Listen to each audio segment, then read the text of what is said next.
बिस्मिल्लाहिर्रहमानिर्रहीम। अस्सलाम वालेकुम नाज़रीन, मैं तो मेज़बान असगर गुजर तुसी वे रहे गुजर टी वी वाला।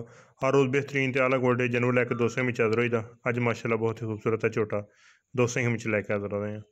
झोटा बहुत नस्ली है, सफ़ेद चिट्टियां अखां, वाड़े दे विच खुला फिरदा पिया, लेकिन नस्ल जात जिहड़ी वो सोहनी है। झोटे नूं हड्डी इक पुट्ठे सोहने इंशाल्लाह सूंदा बड़ा सोहना वा। मूत्री सिर्फ कोली वाली थां ते कोई शै नहीं, सफेद चिट्टी अख, गोल सिंग, हड्डी बड़ी सोहनी एक बरीक, चंगा कद दा झोटे नूं सोहना। रेट दा बिल्कुल मकूल ते मुनासिब जिहा वा। अगर किसी भरा दा दिल होवे पसंद होवे, रेट पक्का ते फाइनल 3 लख ते 50,000 रुपया रेट। 3 लख 50,000 मूँह चार दंद आ ब्रीडर ए बच्चे सारे इहदे ही बैठे हैं। सिर्फ मूत्री वाली थां ते मूत्री आ, खुड्डा सोहना वा। ए थां जगह पट्टन बड़ी प्यारी है, लमकते नहीं।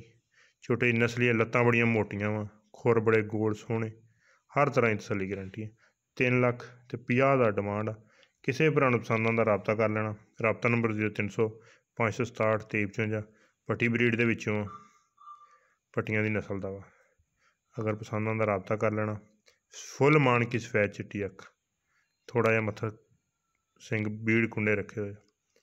पट्टी ब्रीड दे विचों अगर किसी भरा दोस्त आके मौके चेक करके तसलियां करके जा सकता। एक अगली तो नवीं बेहतरीन वीडियो फिर हाज़र होंगे। अल्लाह हाफिज़।